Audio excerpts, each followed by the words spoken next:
Dear friends, it's very nice to be with you here this evening. Coming back to Nashville is like coming home. And so I see that you've done a few improvements on the homestead while I've been gone. But it's really special to be able to be with you and to share some thoughts during this visit. What I want to talk about tonight are just some thoughts about the great enterprise that we're engaged in now with the 5-year plan, which, as you all know, is really just one stage. It's the current stage of the unfoldment of the tablets of the divine plan.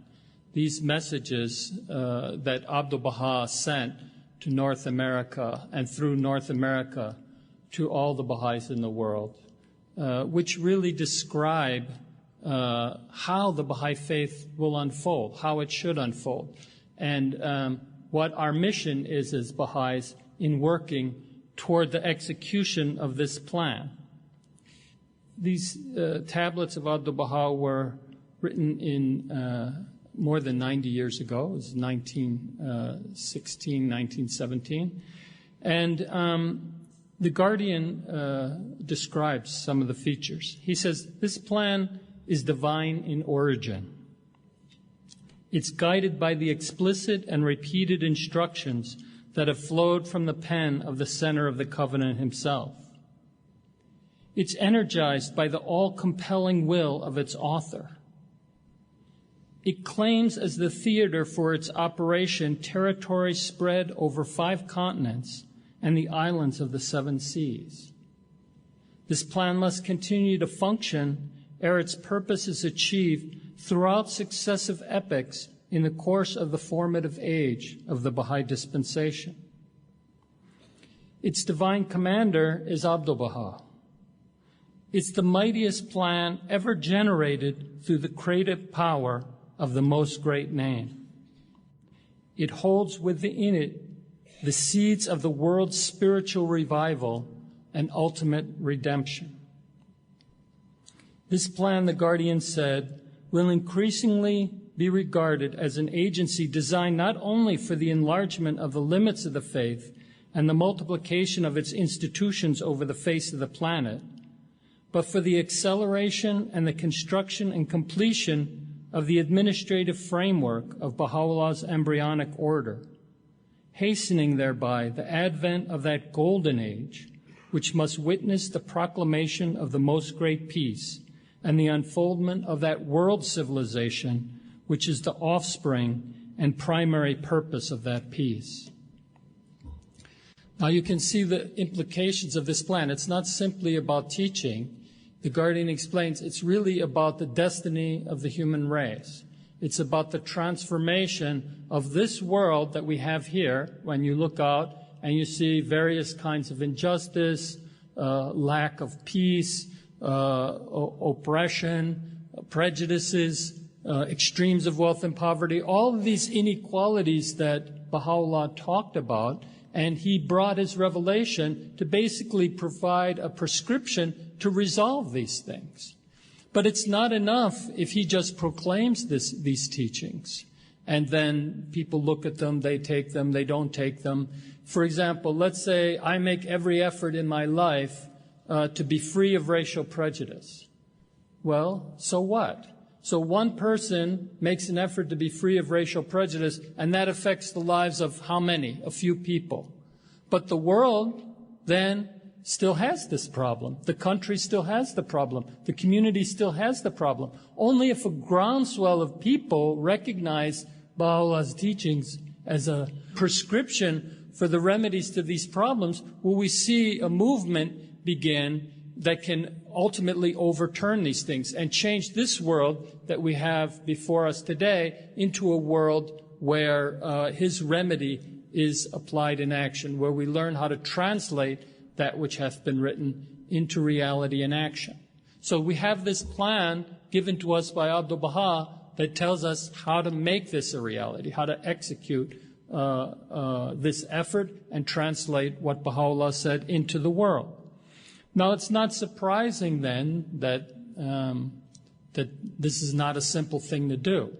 It's not just, something, a task. Abdu'l-Baha writes a letter, the Baha'is get up, they do it, and it's done. As I read in those quotes, these are efforts that are going to go throughout the formative age of the faith. Shoghi Effendi talked about a series of plans that would go as far as the fringes of the Golden Age. So this is going to take centuries of our effort. And so we have to commit ourselves then to that enterprise that's before us. Shoghi Effendi said, "In carrying out the plans of God, we are strengthened, blessed, and purified. We attract the loving attention of Baha'u'llah. Our efforts are confirmed, and we are enabled through His power to achieve great victories for His faith." Baha'u'llah himself said, "O peoples of the earth, haste ye to do the pleasure of God, and war ye valiantly, as it behooveth you to war, for the sake of proclaiming His resistless and immovable cause." So we're called to more than just, some kind of basic action. We're called upon to be spiritual warriors executing this plan, which is intended for the spiritual conquest of the planet. Abdu'l-Baha said, "The blessed person of the Promised One is interpreted in the Holy Book as the Lord of Hosts, the heavenly armies. By heavenly armies, those souls are intended who are entirely freed from the human world, transformed into celestial spirits, and have become divine angels. Such souls are the rays of the Sun of Reality who will illumine all the continents. These souls are the armies of God and the conquerors of the East and the West. Should one of them turn his face towards some direction and summon the people to the kingdom of God, all the ideal forces and lordly confirmations will rush to support and reinforce. Singly and alone he will attack the armies of the world, defeat the right and left wings of the hosts of all countries. This is the meaning of the hosts of God."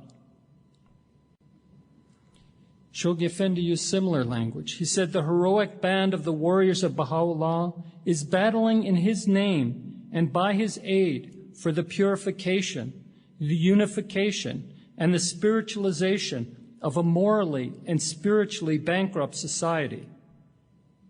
In every continent of the globe, this mighty plan is forging ahead, gaining momentum with every passing day, tearing down barriers in all climes and amidst diverse peoples and races, widening irresistibly the scope of its beneficent operations, and revealing ever more compelling signs of its inherent strength as it marches toward the spiritual conquest of the entire planet." Now, I'll come back to this theme, but I want to just outline a little bit about what our work has been over the years since Abdu'l-Baha gave us these wonderful tablets of the divine plan. When Shoghi Effendi became guardian, he knew that a big part of his work was to execute this plan. This is what Abdu'l-Baha gave.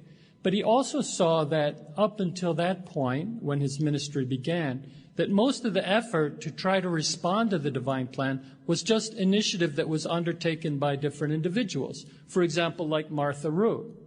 But most of the effort, Shoghi Effendi later pointed out, of people like Martha Root was lost. And the reason was, despite her great heroic acts, she was like somebody who was scattering seeds, and then there was nobody to tend those seeds and nobody to take in the harvest. So much of what she did through all her sacrificial efforts were lost.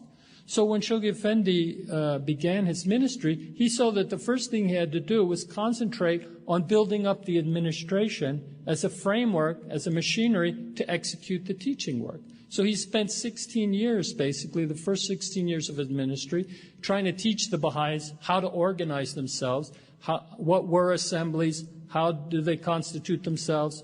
At the time of the beginning of his ministry, there were no national assemblies. He had to teach them how to have national assemblies, how to have conventions, what were the rules of Baha'i elections, and so on.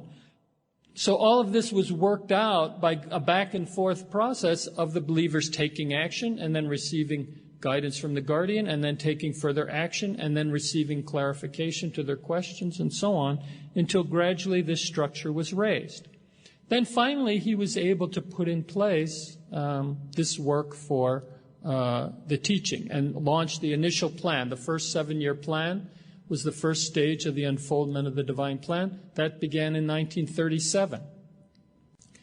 But the Baha'is didn't quite know how to do all these things. There was a lot of guidance about teaching the faith, but how to do it systematically wasn't very clear. So this, right from the beginning, there was a pattern of learning in which the World Center, through the Guardian, provided guidance to the Baha'is, who then had to figure out what that guidance meant and then had to go do it in the world and then come back and get additional guidance or seek clarification if they didn't understand what they were doing. For example, we're all familiar with the concept of pioneering. For example, we understand this idea of sending capable Baha'i to live in another place where there aren't any Baha'is, maybe to open a new country or some other territory for the faith. We understand that very well. But there was a time when that wasn't a well understood pattern of action in the Baha'i community. For example, there's a letter from Shoghi Effendi in 1939, not so long ago, when he wrote to the Baha'is of India and Burma. And he said, those believers who have the means and also the capacity to teach should be encouraged, no matter how great the sacrifice involved, to settle in these virgin territories until such time as a local assembly has been constituted, or at least a firm group of believers formed that can safely and gradually evolve into a firmly organized and properly functioning local assembly. This policy of teaching by settlement, which the Guardian has also advised and indeed urged the American believers to adopt, has been proved by experience to be the most effective way of establishing the faith in new territories, and he therefore confidently recommends it for adoption by your assembly. So what had been happening before that?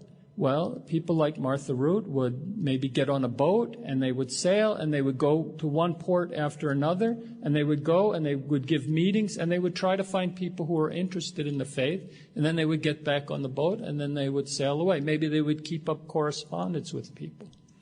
Well, by 1939, this pattern of taking somebody who was capable and having them settle in a place until they could raise up an assembly was established, and now Shoghi Effendi was recommending it not only to the National Assembly of India and Burma, but also to the National Assembly in the United States.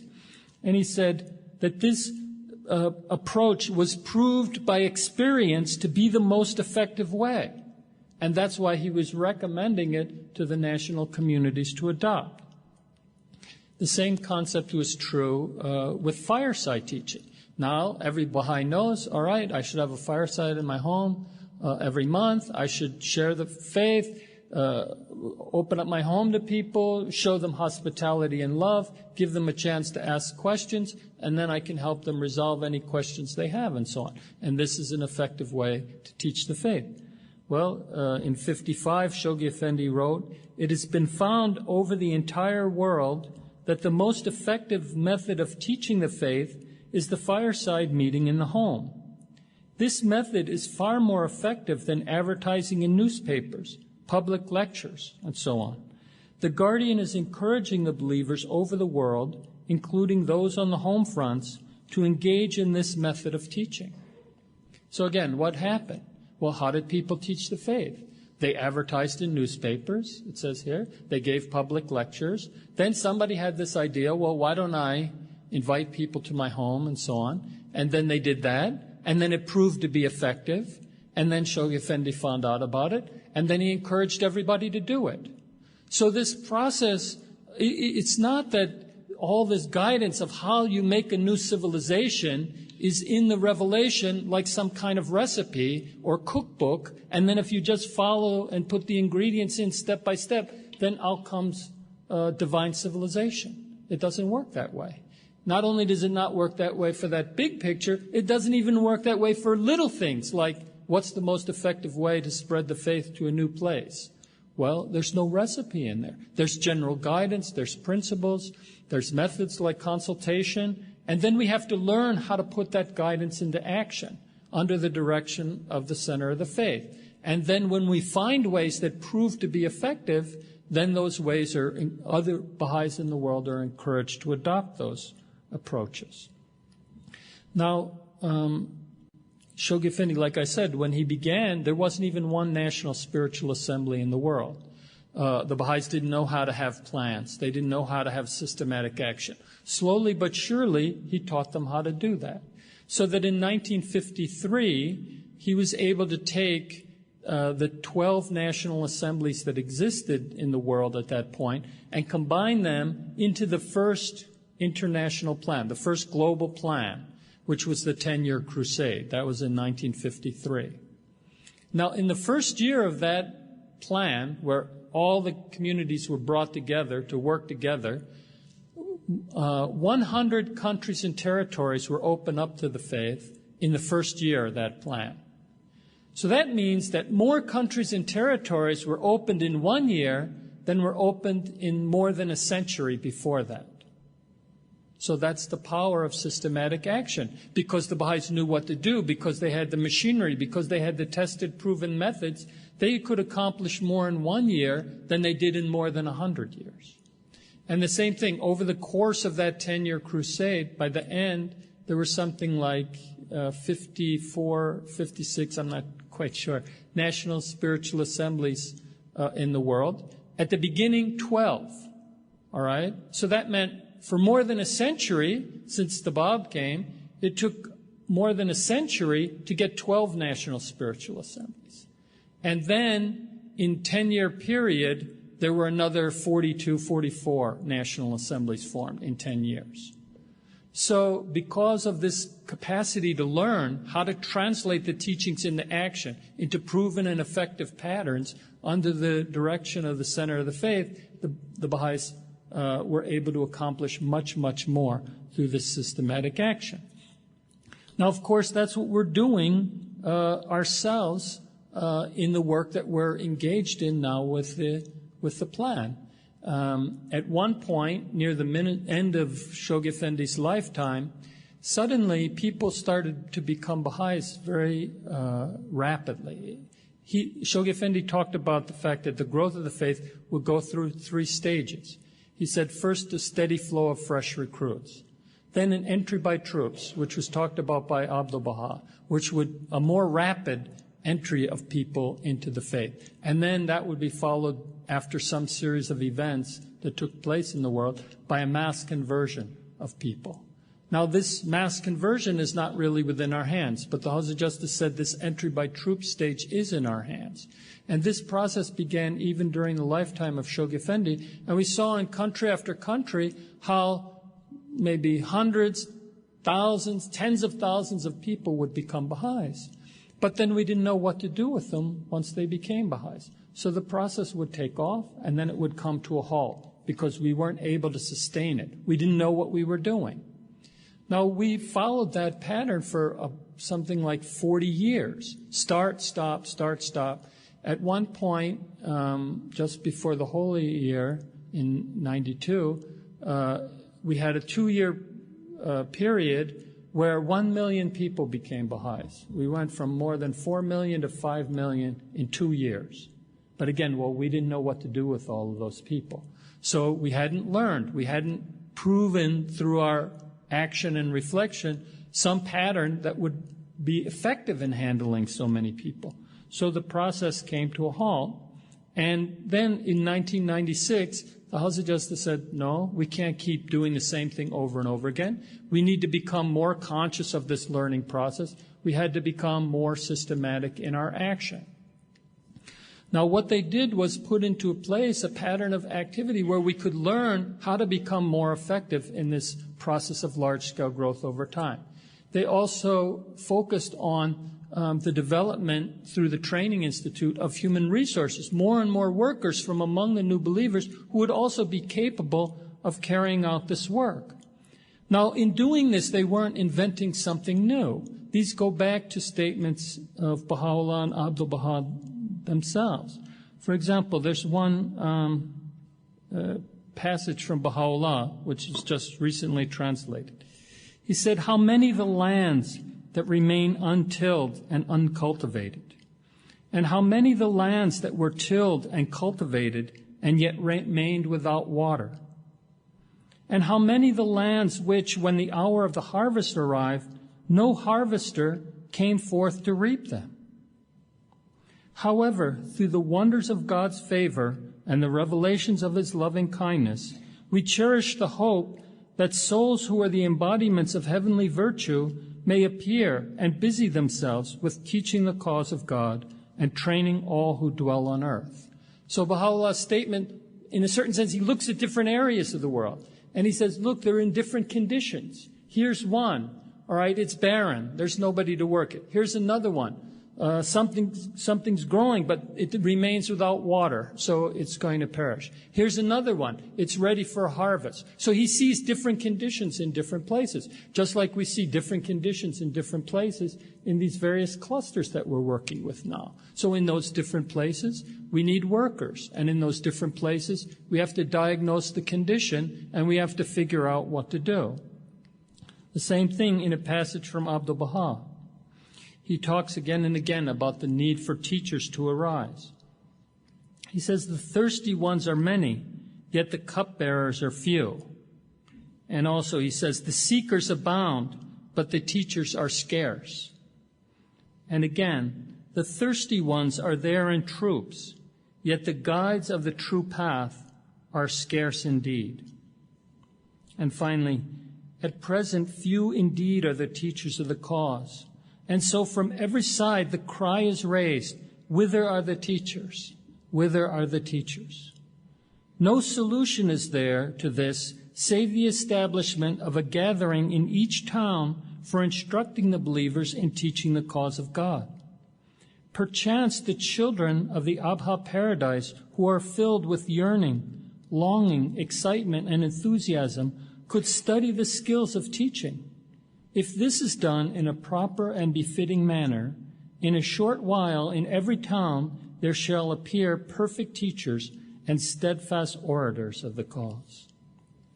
So here we have specifically examples of from Baha'u'llah and Abdu'l-Baha calling us to responsibilities that we're struggling to fulfill right now in our work in this plan, and the systematic action that we've been engaged in since 1996 to try to learn how to raise up thousands and thousands of believers who can become effective and work in these various regions and develop a systematic pattern of action. So not only can we introduce the faith to thousands and hundreds of thousands of people, but also once we do that, we're also able to sustain the process.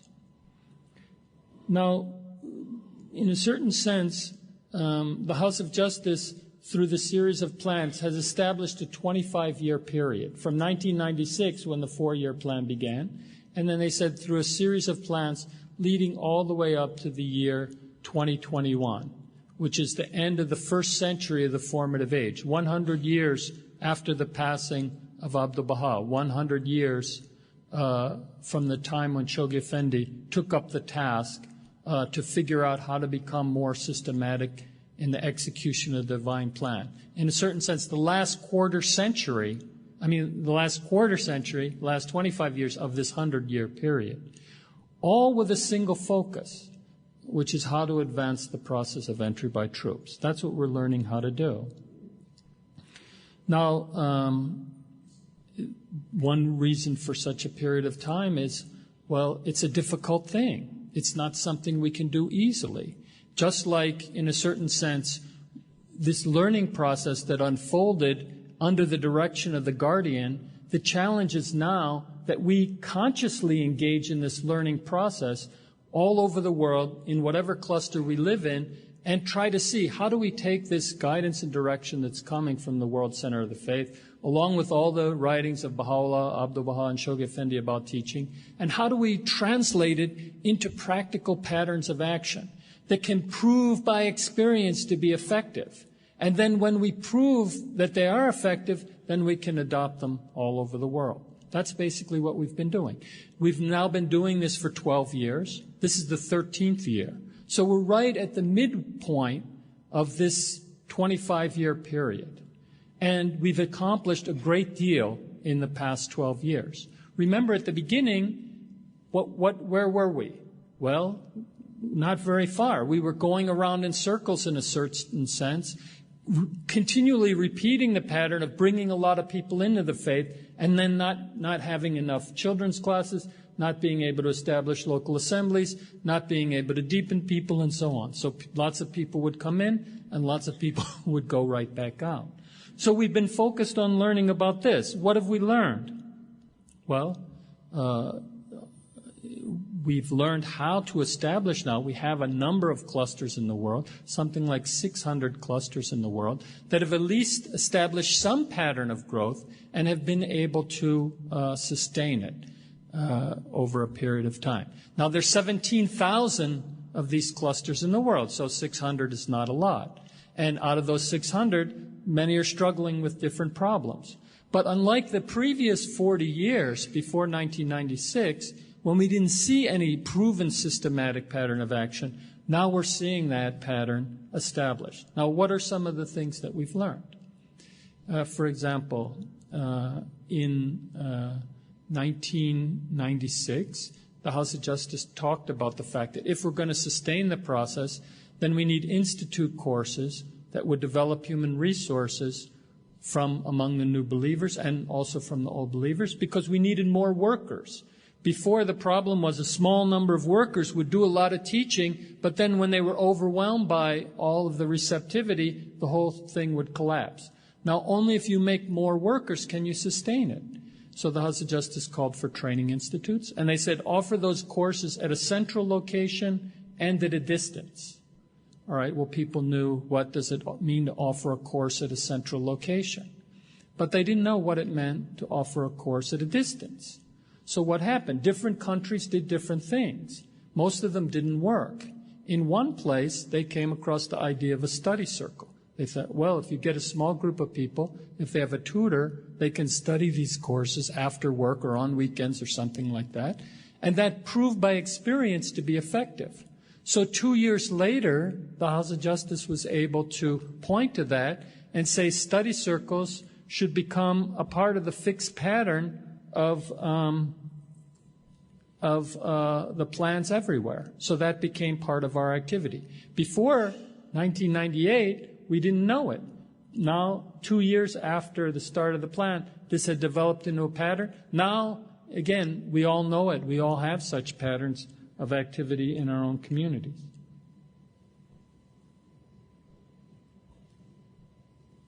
Another example. We had, for example, this idea of core activities, which is study circles, children's classes, devotional meetings. Now, when the House of Justice first talked about these, they talked about them as the pattern of community building. Because you think, here we are, we're a religious community. What does it mean to be a community? What does our collective life look like? Well, we pray together. We study the writings together.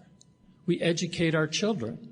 So, of course, this is a fundamental part of our community building, all connected around the Word of God. We use the Word of God to pray, we study, we educate our children in the Word of God. That's the basis of community building, and that's the way it was presented to us initially.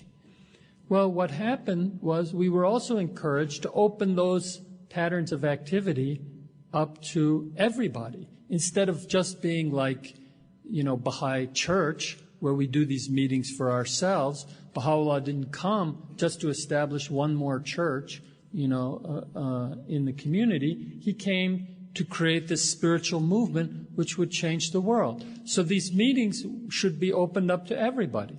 Now, as soon as the Baha'is started doing that, they found out that a lot of people liked it very much. They enjoyed coming and praying, using Baha'u'llah's prayers. They enjoyed studying with Baha'is some of the quotations from the writings in these various courses. They wanted their children to attend, even if some liked it and even wanted to become Baha'is. But some didn't want to become Baha'is, but they still saw the value of it in their own spiritual life and in the life of their children, so they wanted to participate. So this then, in a short period of time, this went from an activity that was initially designed as a pattern of our own community building and became effective patterns for portals for growth. So the House of Justice encouraged more and more communities to adopt this pattern and learn how to integrate these patterns of activity. So from our teaching, our child education, our institute courses, all of these could be woven together, and we could appreciate the coherence of all these elements in creating a pattern where people could learn about the faith, be attracted to it, become deepened in it, maybe embrace it, and then arise on their own part to become executors of this plan. And this began with a simple identification of a few elements which grew into this coherent pattern of life that affected neighborhoods and communities. Another example of this learning was the concept of the intensive program of growth. After the 4-year plan, when the 12-month plan began, we had the training institute established, but then we didn't know how to put the training and the teaching work together. So we had to experiment with that. So then we had these area growth programs in the 12-month plan, which is about 27 places in the world, just 27 places out of the thousands of places in the world, and tried to do some pattern of combining this teaching and training to sustain growth. Well, a lot of different things were learned. None of these experiences were successful in their own right, but each one taught us some lessons about what worked and what didn't work. For example, in one of these areas, they picked a couple of villages, and they said, well, we'll have our growth program in these villages. But then when they started the process, they saw that, well, most of the people in the villages were already Baha'is. And the people who weren't Baha'is weren't interested in becoming Baha'is. So there wasn't much of a growth program. It pretty much ended as soon as it began. In another place, the area they identified was too big. So the Baha'is were few and scattered, and then the distances were so great they could never get together. So lessons like these, the House of Justice was able to draw from those lessons and then apply it in the 5-year plan, the first 5-year plan, when they identified prerequisites for intensive programs of growth. They talked about some of the elements, the idea of cluster, in which a region would be not too big but not too small, that would be the target for this growth program. All of these things were learned through the experience of 27 efforts that didn't really bear any fruit. But all of these elements then went into the features of an intensive program of growth. Now, another thing is that you notice that at the beginning of that first plan, a 5-year plan in 2001, the House of Justice couldn't describe what an intensive program of growth was. It just talked about it in terms of these prerequisites and features. Then the Baha'is went out and tried to do this. All right, you need a balance of expansion and consolidation. You need a group of communities that are ready to, that have some experience with growth. You need a core group of people who are ready to take on the challenge of growth and so on. So in different places in the world, people did different things until finally, 3 years later in 2004, the first intensive program of growth began in one community. And then the pattern became clear. You need a 3-month cycle of activity. It begins with reflection and planning on your previous action. Then you make a plan. You have a reflection meeting where the friends participate in this learning process. They then have an intensive teaching phase, and then that's followed by a consolidation phase, which also includes teaching. Now, by the end of the 5-year plan, the House of Justice was able to introduce at the start of the second 5-year plan this whole pattern of activity and explain it in detail. It's like this, it's like that. It has a 3-monthly cycle and so on. And then called for the Baha'i world to establish 1,500, at least 1,500 clusters like that.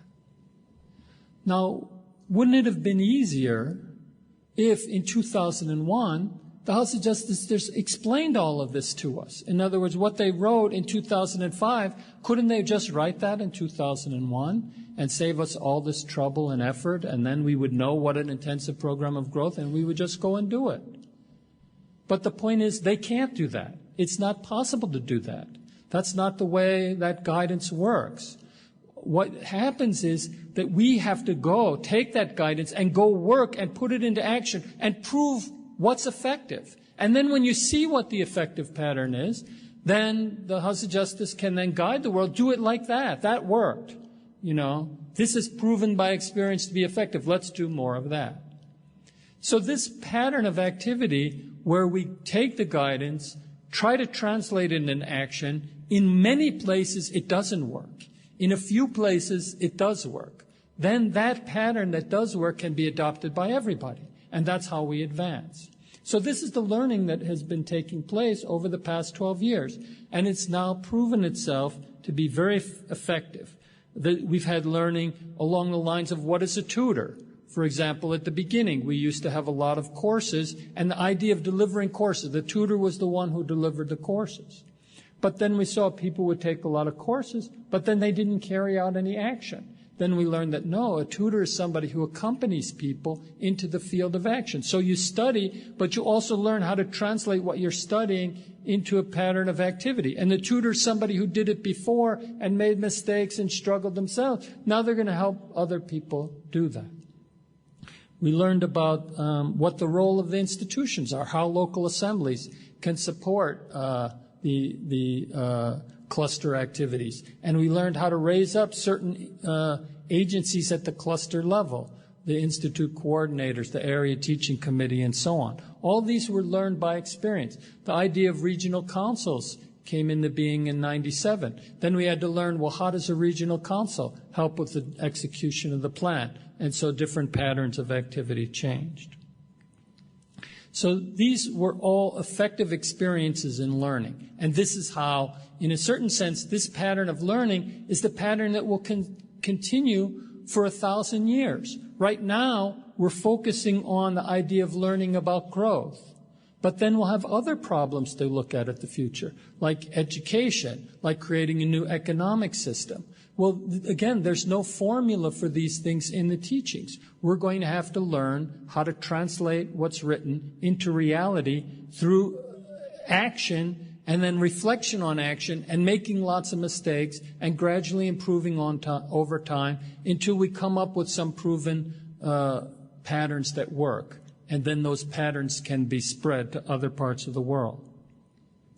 Now, it's hard for us sometimes to become comfortable with the idea of making mistakes.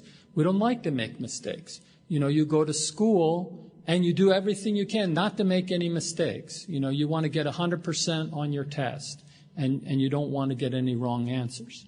But in a certain sense, this idea has blinded us to what learning is really about. Because you're not really learning anything in those cases. Somebody else learned it. Now you're kind of memorizing what they learned. You see, the real learning takes place through lots of mistakes. Like, for example, you look at what a scientist does, for example. They make so many mistakes, they called it experiments in order to cover up the fact that they're making so many mistakes. So you do it and you do it and you do it until it proves to be effective. Then that's your discovery. You see, that's what's proven. You take the idea, for example, of a young baby, all right? Baby stands up, takes its first step, and then falls down, right? So what do the parents do? They throw that baby out, it's defective, we need a new baby because it doesn't know how to walk. No, it doesn't do that. The parents celebrate, they pull out the video camera. They send the video up to YouTube so the grandparents can see the baby taking his first step and falling down. So we have to recognize the fact that learning involves making mistakes. And we shouldn't be upset with each other because somehow we can't execute this thing perfectly the first time. It's absolutely impossible to do that. And then we have to realize that, well, having different points of view and not being clear, and here's the guidance, but we don't know quite what that looks like in reality, and maybe we have a number of different views. It hasn't proven itself effective anywhere. So why do we have to then argue and say, I think it should be A, no, I think it should be B, no, I think it should be C? Actually, we should try A and B and C and see which one works. You see, we don't have to debate and argue and try to convince everybody they should do it the way I think. Until we actually prove it somewhere, well, we don't know. So let's do a devotional meeting like this and one like that and one like that, and let's see what's attractive to people and where they come. Finally, if they come to Group C's form of devotional meeting, why would we keep doing A and B over and over again and it doesn't work? When C has a pattern that works, now we'll learn how did they do it, and then everybody will do it that way, and it'll prove itself to be effective. So there were many things that happened during the same period of time where we made a lot of mistakes, and we had problems, and we faced challenges.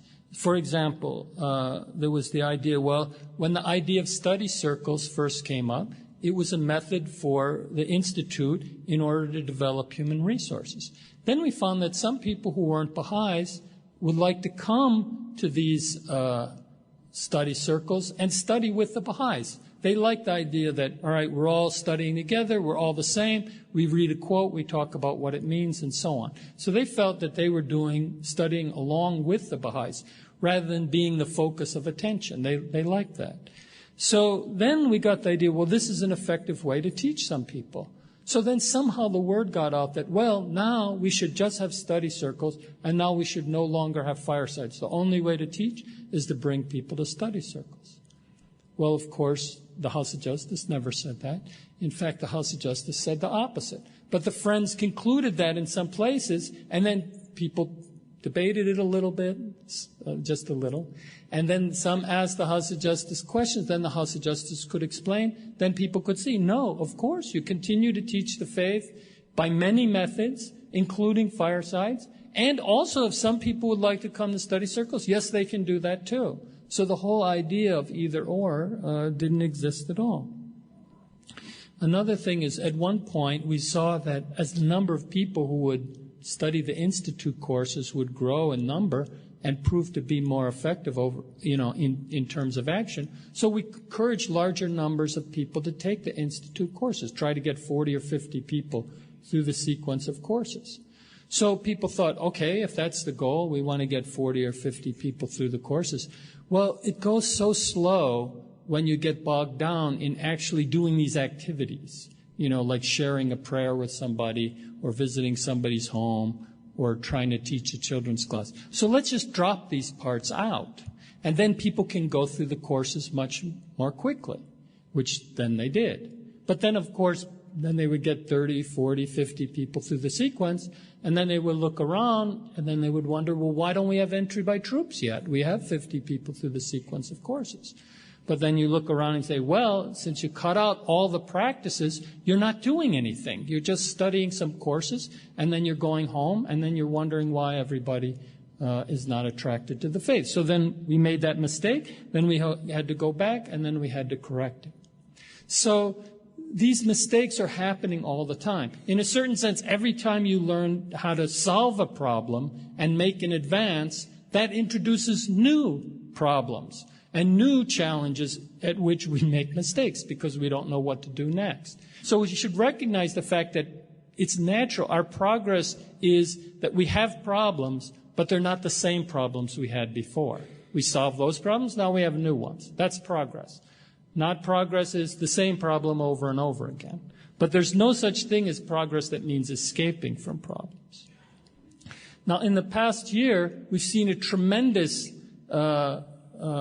learning in the area of teaching the faith. A lot of these clusters where a very good pattern of action was established, we found out we struggled with the idea of how to grow. We would have core activities, people would come, but not a lot of people were becoming Baha'is. So in the second year of the plan, last year, in 2007, 2008, there was a lot of intensive learning about growth, about actual expansion. And a few things were learned. One was this idea of teaching the faith directly, kind of the example in Anna's presentation, but not literally following that necessarily, but the idea of speaking directly about Baha'u'llah, rather than about all kinds of principles and things, but to come out directly and tell people who is Baha'u'llah, what did he teach, and give people a sense that they might be interested in embracing his faith and putting his teachings into action as well. This proved to be very effective. Another pattern that proved to be effective was the idea of sending resource people. So from one cluster where there was growth and there was effective action, somebody could be sent to another place where they were working hard, but they couldn't quite figure out how to get growth. So this person would go, share what they were doing, a few changes in the action, and then that cluster proved to be very effective. And finally, there was a third element where this idea of the intensive teaching phase that was part of the intensive program of growth, generally what was happening in most places were at the reflection meeting, somebody would get up and give a talk and encourage everybody and say, this is our intensive teaching phase, and kind of encourage everybody to be intensive during that 2 weeks. And then, of course, it wasn't very intensive. So the idea was, well, why don't we have a collective project? Besides whatever people do individually, we'll also have a collective project, and we'll focus on a receptive population, and we'll try to focus on teaching that population during that period of time. That proved to be very effective. So from 3 cycles of that year, that second year of the plan, we saw a few little experiments in Africa and so on, gradually spread very quickly to all parts of the world, so that in 3 cycles we saw a few ideas planted out there, totally blossomed, and we saw a transformation of teaching in hundreds of clusters around the world. For example, in Pakistan, in the first year of the plan, there were something like 50, 60 new Baha'is. In the second year of the plan, there were more than 1,000. Philippines also had 1,000. In a number of clusters throughout Latin America, they went to Colombia to experience what they were doing there in their successful cluster. The people went back, and they had almost no enrollments in those clusters. In the next cycle, they had 30, 40, 50 new Baha'is in all of these clusters across Latin America. So in a period of just 3 cycles, we went from mostly not knowing what we were doing with growth, having only a few clusters that showed signs of growth, to having clusters almost universally, wherever this new strategy was put into place, showing signs of progress. And in that second year of the plan, we doubled the number of enrollments over the first year of the plan. And in places, that's not just in very receptive places where they maybe had 100 or more new Baha'is in a cycle, but also now in places we're seeing like Stockholm, for example, 7 new Baha'is in one cycle, when for years they didn't see, altogether, they didn't see 7 new Baha'is added together. So this process of learning proved itself to be effective. And what we learned was also not just how to become more effective at growth. We saw that the basic pattern of how to move a cluster along was basically the same. Whether it was an intensive program of growth or it was a place where you had only one Baha'i, basically you needed a cycle of activity, you needed to reflect, you needed to have some intensive teaching activity, and then you needed to follow that with a consolidation through core activities and so on. And that pattern has now rapidly accelerated the movement of clusters from C to B to A. Basically, people are all doing the same thing. It's just that in a C cluster, there's fewer of them doing it. And then at a certain point, when enough people are doing it, now you have an intensive program of growth. So all of these things have shown great, significant breakthroughs. But at the same time, problems have arisen.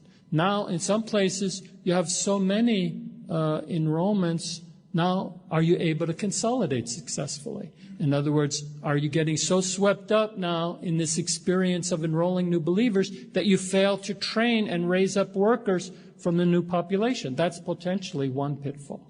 Another pitfall, suddenly people start having debates. Now we have some new methods of teaching, some door-to-door or other approaches to receptive populations. Now people say, well, unless you're doing this, then you're not really teaching the faith and you're not participating in the intensive program of growth. So that same pattern between study circles and firesides, now we're having it with door-to-door teaching and study circles or firesides and every other method of teaching. Again, a false dichotomy about our methods of teaching. Because one way proves to be effective doesn't mean we should drop other patterns of being effective. Or we lose fact, our strategy is to develop the whole cluster. So what we have are Baha'is who live throughout this cluster, developing core activities wherever they live. Now we identify one neighborhood where we can draw some believers from all over the cluster and have a lot of success in that one neighborhood. But that doesn't mean we drop all the activity in all the other neighborhoods, you see? Because now if I have a junior youth group in some neighborhood, but it's not the neighborhood, well, that doesn't count anymore. Now, only if you have a junior youth group in that neighborhood does it count. You see? Again, we're creating, but these are natural. They're problems. They're misunderstandings. Gradually, it's the baby walking and falling down. We shouldn't be upset. Gradually, we'll work it out and see that the pattern is ultimately to develop such activity throughout the entire cluster. Also, this idea of door-to-door teaching. Once you establish growth in a particular receptive neighborhood, it looks like maybe you do that a couple cycles, at least in some places. Now, the third cycle, they don't have to go back door-to-door teaching because they have so many contacts. They have so many people who've become Baha'is who are participating in core activities, and so they can sustain growth by other methods, reaching the friends, families, and co-workers of those new believers who themselves are also arising to become effective teachers of the faith. So this is our status. This is the activities that we're engaged in. And gradually now, you see we're going to be facing new challenges as we go ahead. For example, in the 2008 Rizvan message, you saw this passage from the House of Justice where they said, as you continue to labor in your clusters, you will be drawn further and further into the life of society around you, and will be challenged to extend the process of systematic learning in which you are engaged to encompass a growing range of human endeavors.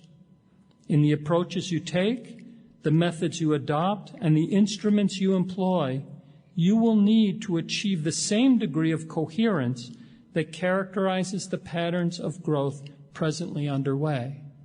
So what this is pointing to is the fact that the idea is not growth as an end in itself. So in some cluster somewhere where we have a few thousand Baha'is now, we only had maybe a few dozen before. Now we have a few thousand. Well, it doesn't mean that the next step is just to get a few thousand more and then a few thousand more. Now these Baha'is who are there have to think, what does it mean to be a Baha'i? Something should change. My life shouldn't be the same. I have to look at Baha'u'llah's teachings and look at my family, my community, my personal life, and see how do I put these teachings into action to change what I am and what my community is and what my family is. So in areas like social and economic development, in a greater involvement with society, participating in the discourse of the people of that cluster about what their problems and challenges are, and seeing how Baha'u'llah's teachings might help them solve some of those problems. In our administrative work, in our activities for any of these elements, we have to learn how to now take this element of growth, which has become strong, and weave it together with all of these other elements, not only to build up the Baha'i community, but to make the Baha'i community an effective agent in transforming that community, in transforming that cluster. First transforming ourselves, but then participating in a process of transformation that gradually, step by step, little by little, will start to change the world from the way it is to one that reflects more and more of the qualities that Baha'u'llah is trying to cultivate. Now, I wanted to just conclude by going back to this initial idea when I was quoting about this idea of the spiritual conquest of the planet and the Lord of hosts and the heavenly armies and so on. It might seem odd to us when we say that, well, Baha'u'llah has come to build a world of peace and justice and so on, that you start using war terminology. Why all this armies and fighting and conquest and so on? But if we think about it, what's being talked about here is really an existential issue, life and death. It's critical. It's something that's worth sacrificing for. It's about way of life. It's about well-being of humanity. It's about the kinds of things that people are willing even to give up their life for. So this is the theme that is brought in this idea of becoming spiritual warriors. Baha'u'llah has diagnosed the world.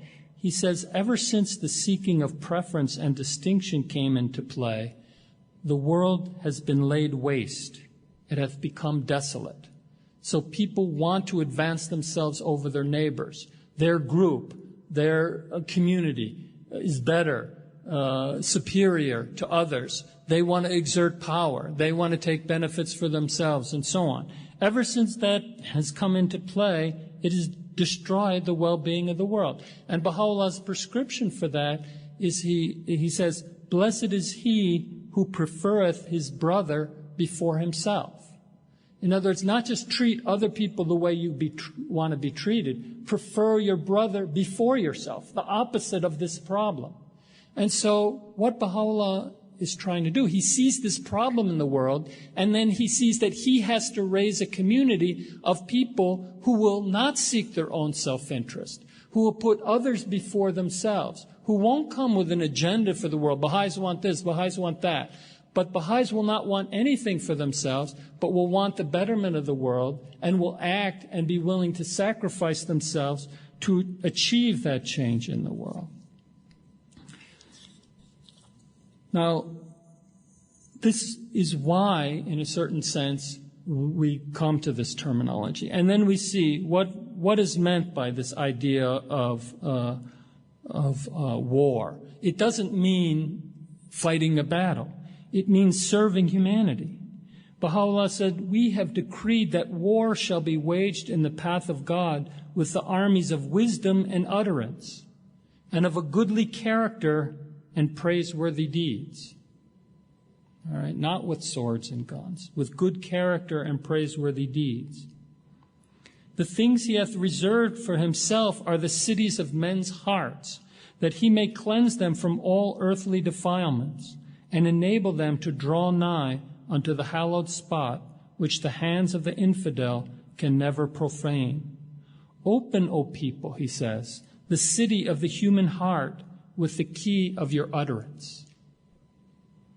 And Abdu'l-Baha says, to do battle doth not, in this greatest of all dispensations, mean to go forth with sword and spear, with lance and piercing arrow, but rather weaponed with pure intent, with righteous motives, with counsels helpful and effective, with godly attributes, with deeds pleasing to the Almighty, with the qualities of heaven.